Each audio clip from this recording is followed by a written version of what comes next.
नमस्कार, आप देख रहे हैं न्यूज इंडिया 24x7 और मैं हूं आपके साथ प्रीति चौहान। आज बैसाखी का त्योहार है। पूरे देश भर में धूमधाम से आज ये त्योहार मनाया जाता है। हम आपको बता दें, देश भर में बैसाखी के दिन लोग मिठाइयां बांटते हैं, भगवान की पूजा करते हैं और नए साल की तरह स्वागत करते हैं कि आने वाले समय में कुछ अच्छा होगा।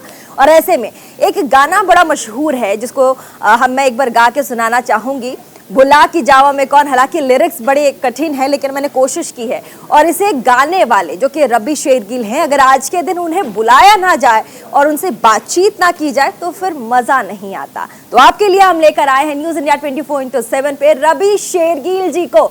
आपका बहुत बहुत स्वागत है रवि जी।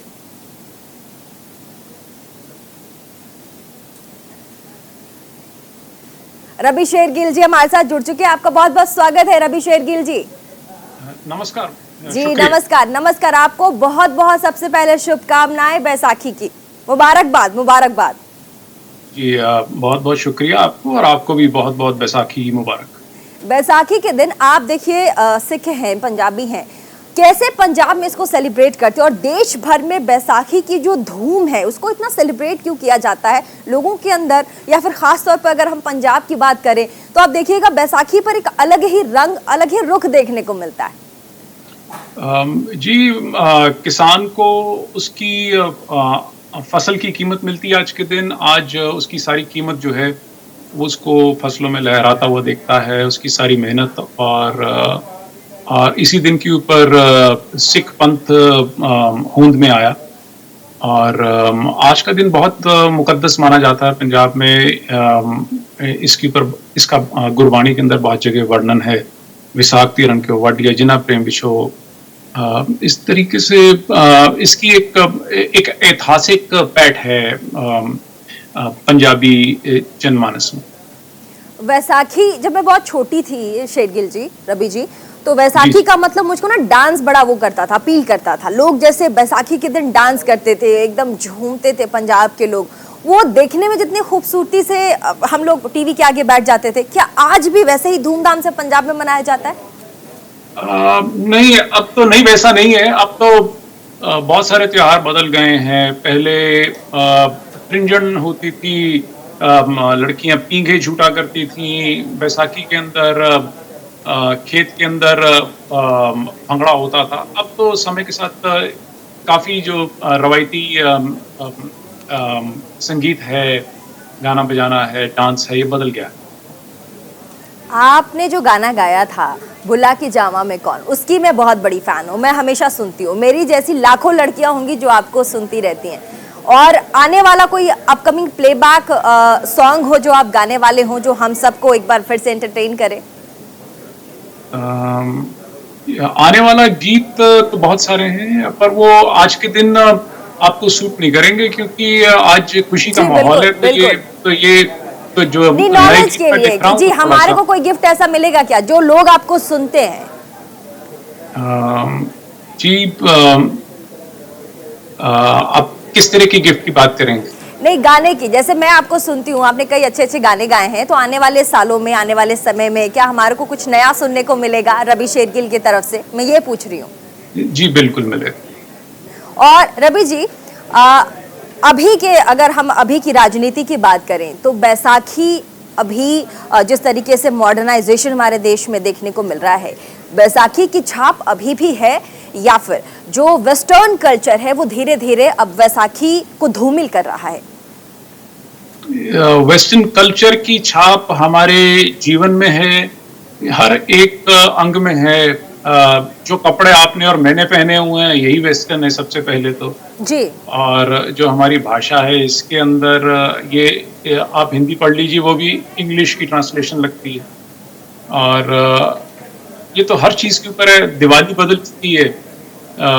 हम तो जब छोटे थे तो मोमबत्तियां जलाते थे, अब बड़ी जो इलेक्ट्रॉनिफिकेशन हो चुकी है, तो इसका प्रभाव जो है ये हर जगह पे देखने को मिल रहा है। और बैसाखी किससे अछूती नहीं। बैसाखी वाले दिन अगर अरदास की बात ना हो तो फिर सुना सा लगता है। आज ही के दिन अरदास की जाती है, भगवान से मांगा जाता है। आपने अरदास किया सुबह से? देखिए अरदास जो हर आदमी अपने निजी पाठ के बाद करता है, एक वो अरदास होती है, पर आज के दिन हम लोग समूह साध संगत की तरह से गुरुद्वारे जाके वहाँ शिरकत करते हैं और वहाँ जो अरदास होती है उसके अंदर शमूलियत करते हैं। आज के दिन अ, एक को महत्वपूर्ण नहीं माना जाता है, एक संपूर्ण कौम को महत्वपूर्ण माना जाता है। वैसाखी का ये जो पर्व है रवि जी, ये तब हमारे देश में जितने राज्य हैं अलग अलग जगहों पे अलग अलग तरीके से मनाया जाता है। मैं खुद पश्चिम बंगाल बिहार दोनों जगहों से हूँ और ऐसे में आज के इस त्योहार को हमारे राज्य में अलग तरीके से देखते हैं। आज पहला बैसाख इसको कहा जाता है, नया साल, मतलब नए साल की तरह से इसको देखा जाता है और आज से नए साल की शुरुआत होती है। अगर आज से हम देखें तो एक साल आज से शुरू होगा। क्या ऐसा पंजाब में भी है?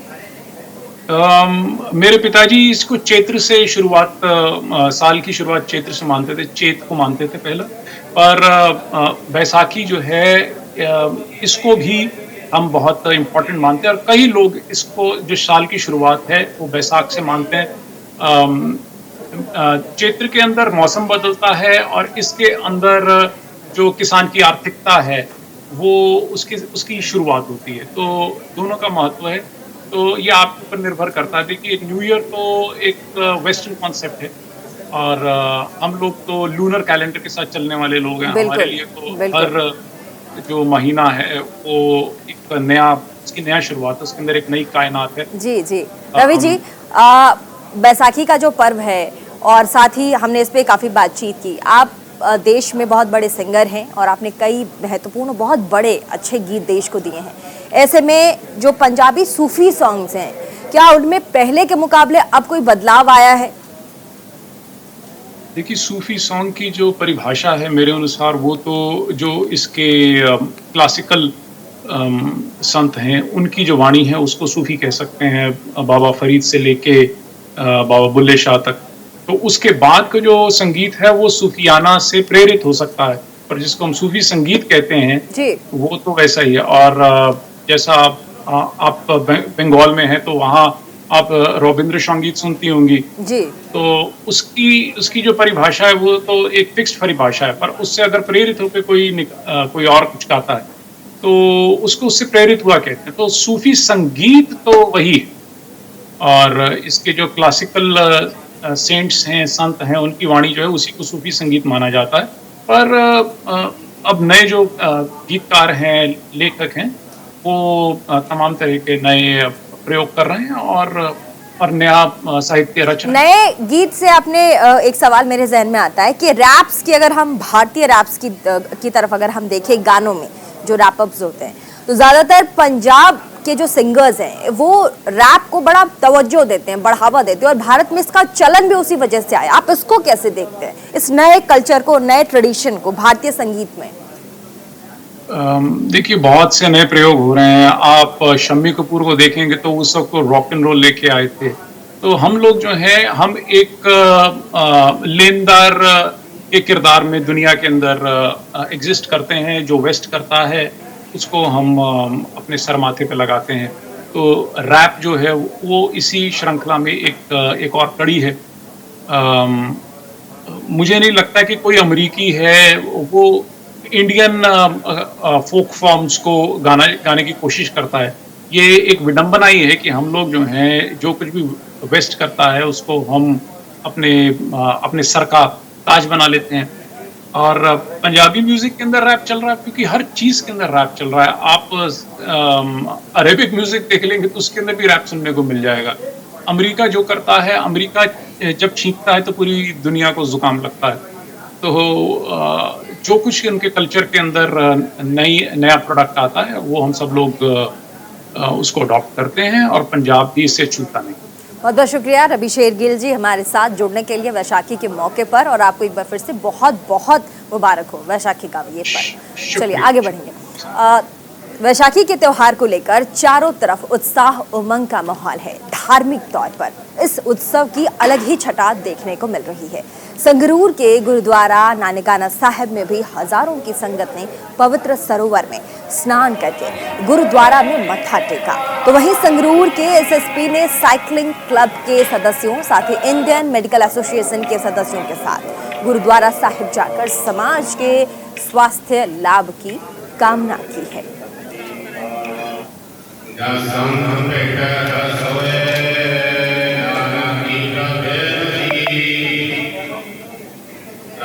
ਤੇ ਆਈਐਮਏ ਜਿਹੜੇ ਇੰਡੀਅਨ ਮੈਡੀਕਲ ਐਸੋਸੀਏਸ਼ਨ ਦੇ ਸਾਰੇ ਡਾਕਟਰ ਸਾਹਿਬਾਨ ਅੱਜ ਅਸੀਂ ਇਕੱਠੇ ਹੋ ਕੇ ਸਾਈਕਲ ਰਾਈਡ ਕਰ ਰਹੇ ਸੀ ਤੇ ਬੜਾ ਵਿਸਾਖੀ ਦਾ ਪਵਿੱਤਰ ਦਿਹਾੜਾ ਹੈ ਤੇ ਸਾਰਿਆਂ ਨੇ ਸੋਚਿਆ ਵੀ ਗੁਰਦੁਆਰਾ ਨਾਨਕਾਣਾ ਸਾਹਿਬ ਨਤਮਸਤਕ ਹੋਈਏ ਤੇ ਅੱਜ ਵਿਸਾਖੀ ਵਾਲੇ ਦਿਨ ਅਸੀਂ ਸਾਰਿਆਂ ਵੱਲੋਂ ਸੰਗਰੂਰ ਸਾਈਕਲਿੰਗ ਕਲੱਬ ਤੇ ਆਈਐਮਏ ਵੱਲੋਂ ਸਾਰੇ ਸੰਗਰੂਰ ਵਾਸੀਆਂ ਨੂੰ ਸਾਰੇ ਪੰਜਾਬ ਵਾਸੀਆਂ ਨੂੰ ਅੱਜ ਵਿਸਾਖੀ ਦੇ ਦਿਨ ਦੀ ਬਹੁਤ-ਬਹੁਤ ਵਧਾਈ ਦਿੰਦੇ ਹਾਂ।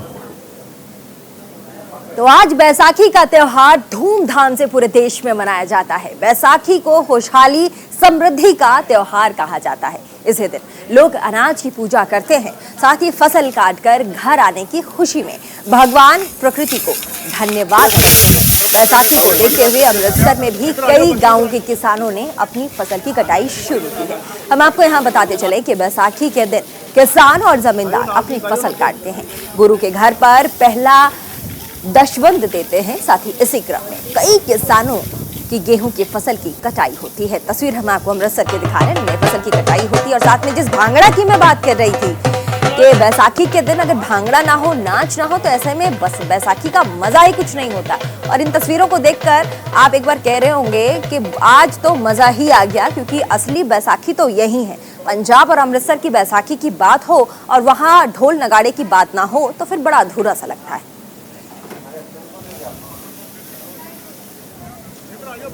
तो वहीं बात करेंगे हम पटियाला की, तो यहाँ भी बहादुरगढ़ गुरुद्वारा साहिब में बैसाखी के पावन पर्व पर लोग मत्था टेकने के लिए दूर दूर से पहुंचे। बैसाखी के शुभ दिन पर लोगों ने गुरुद्वारा साहिब में माथा टेककर गुरु महाराज का आशीर्वाद भी लिया। हम आपको यहाँ बताते चले कि हर साल बैसाखी के दिन मेला लगता है, लेकिन कोरोना महामारी के बाद इस साल लोगों की काफी भीड़ देखने को मिली है। तस्वीर हम आपको दिखा रहे हैं। आज बैसाखी का पर्व है और ऐसे में देश भर में बैसाखी का यह दिन धूमधाम से मनाया जाता है। तस्वीर हम आपको पटियाला की दिखा रहे हैं।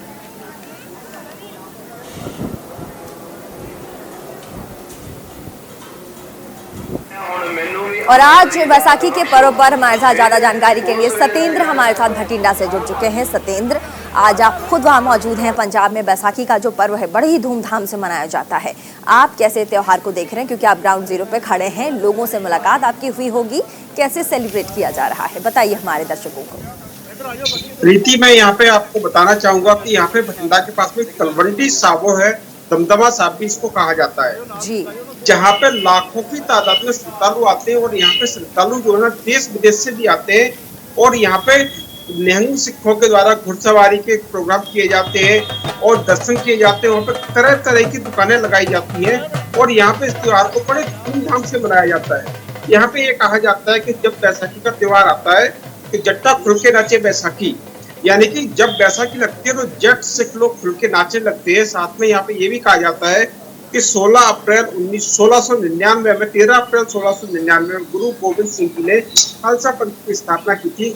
उसकी खुशी में भी इसको यहाँ पे मनाया जाता है। प्रीति, बहुत बहुत शुक्रिया हमारे साथ सतेंद्र बने रहने के लिए। तमाम जानकारी के लिए आगे बढ़ेंगे। डॉक्टर भीमराव अंबेडकर के 131वें जन्म दिवस पर लुधियाना के अलग अलग संस्थाओं ने युवाओं के साथ मिलकर बाबा साहेब की प्रतिमा पर माल्यार्पण कर उन्हें श्रद्धांजलि अर्पित की। अब इस मौके पर उन्होंने कहा कि संविधान रचयिता डॉक्टर भीमराव अंबेडकर का मिशन हमें मिलकर पूरा करना होगा, उनके आदर्शों से सीखना होगा।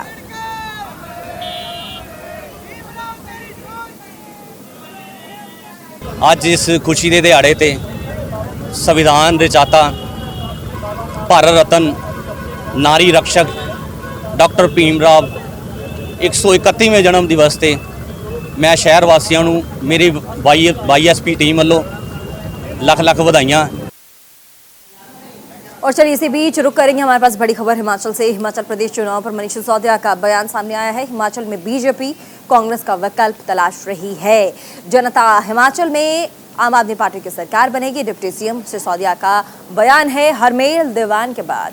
और भी बीजेपी नेता आम आदमी पार्टी के संपर्क में आ चुके हैं। एक बार फिर से मैं आपको बड़ी खबर दिखा दें, हिमाचल से आने वाले विधानसभा चुनाव को लेकर लगातार राजनीतिक पार्टियां हिमाचल में सक्रिय हो चुकी है, सक्रिय है इस वक्त, और लगातार ताबड़तोड़ वहां पर रैलियां की जा रही है। बीजेपी हो या फिर कांग्रेस हो, आम आदमी पार्टी हो, हिमाचल प्रदेश में सबका रुख है। और ऐसे में हम आपको बता दें, डिप्टी सीएम दिल्ली के मनीष सिसोदिया का बयान आया है हिमाचल प्रदेश को लेकर। उन्होंने कहा है कि हिमाचल में सिर्फ और सिर्फ आम आदमी पार्टी की सरकार बनेगी।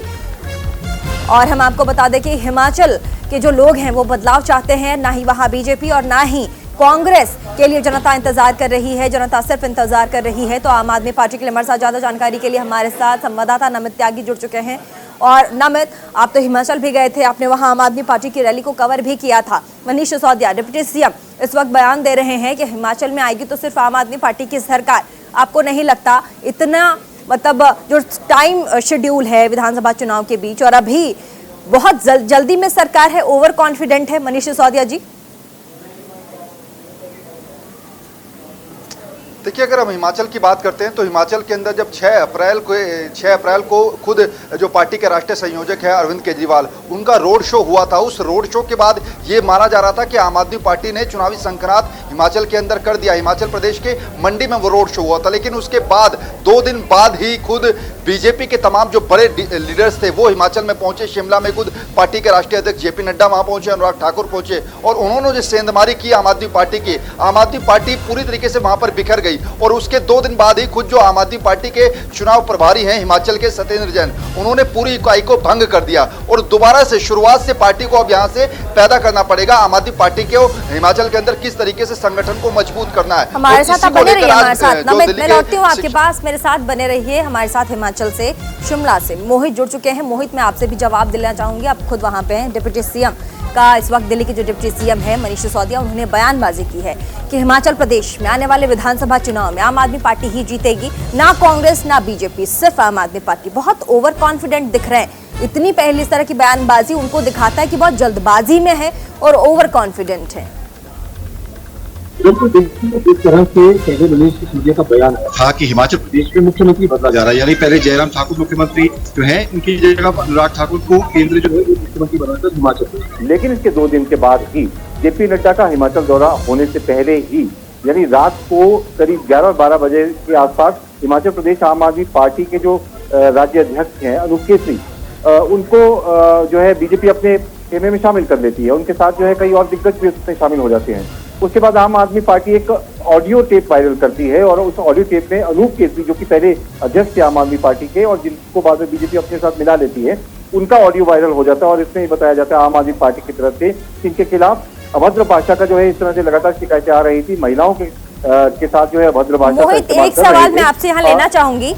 पंजाब इलेक्शन को अगर हम देखें, मैं खुद वहां कवर कर रही थी, हिमाचल प्रदेश को अगर आप देखें तो दोनों ही अलग अलग स्टेट है, दोनों ही अलग अलग राज्य है, दोनों ही जगहों की अलग अलग प्रॉब्लम्स होंगी, समस्याएं होंगी। पंजाब की अलग है, हिमाचल प्रदेश की अलग है। ऐसे में सीधे तौर पर चुनाव होने हैं और पहले ये कहना कि सिर्फ और सिर्फ आम आदमी पार्टी की सरकार बनेगी, बीजेपी और कांग्रेस का सुपड़ा साफ है, जनता चाहती ही नहीं, ये एक तरह से सवाल भी खड़े करता है।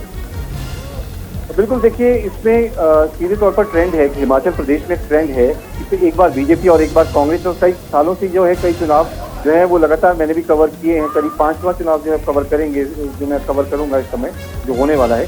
तो एक बार बीजेपी और एक बार कांग्रेस का ट्रेंड जो है वो हिमाचल प्रदेश में बना हुआ है। कई बार पहले भी ऐसा हुआ कि तीसरा एक मोर्चा आ जाता है, चाहे वो स्थानीय मोर्चा होता है या फिर कोई ऐसी पार्टी आती है जो अलग अलग क्षेत्र में जो है वो जिसने अपना कहीं ना कहीं स्थापना की है। तो लेकिन यहाँ पर अभी तक जो एक रुझान रहा है चुनावों में कांग्रेस और बीजेपी का बहुत बहुत शुक्रिया नमित, मोहित हमारे साथ दिल्ली शिमला से जुड़े हुए थे, बहुत बहुत शुक्रिया। आगे बढ़ेंगे। गर्मियों की शुरुआत होते ही पानी की किल्लत शुरू हो जाती है, हम सबको पता है। अब पानी को लेकर शहर में जगह जगह पर दिक्कतें सामने आ रही है। बात हरियाणा की करेंगे। रोहतक के शास्त्री नगर में पानी की किल्लत को लेकर महिलाओं का गुस्सा नेताओं के प्रति बढ़ने लगा है। महिलाओं का आरोप है कि वो 2 किलोमीटर से भी ज्यादा दूर तक पानी लाने पैदल जाती हैं, लेकिन नेता केवल वोट लेने तक ही सीमित रहता है। उसे बस उतना ही मतलब है कि भैया नेताजी उनके घर पे जाएं, वोट ले, वापस अपनी कुर्सी पर बैठ जाएं। महिलाओं ने यह भी आरोप लगाया है कि कई सालों से शास्त्री नगर में कोई सुविधा नहीं है, वो गंदा पानी पीने को मजबूर है। उन्होंने बताया कि बार बार प्रशासन से गुहार भी उन्होंने लगाई, लेकिन जो मूलभूत सुविधा होती है जिसमें पानी, बिजली, सड़क की होती है, वो अभी तक मुहैया नहीं हो पाई है। और इसी खबर पर हमारे साथ संवाददाता रोहतक से देवेंद्र वर्मा जुड़ चुके हैं। देवेंद्र, आप एक बात बताइए, आप खुद वहां पे खड़े हैं, शास्त्री नगर की घटना है, दिल्ली से महज कुछ ही किलोमीटर दूर होगी रोहतक, और ऐसे में इस तरह की पानी की किल्लत जब देखने को मिलती है, हरियाणा सरकार पे तो कई सवाल उठ जाएंगे। निश्चित तौर पर प्रीति, जिस तरह से हर साल की बात है, जब गर्मियों का मौसम आता है तो पानी पे महासंग्राम शुरू हो जाता है। और विडंबना की बात देखिए कि हर गवर्नमेंट, जो भी गवर्नमेंट आती है, सत्ता में आती है, बड़े बड़े वायदे करके आती है, पीने का पानी देने के, सड़कें, बिजली सब मुहैया करने के आते हैं।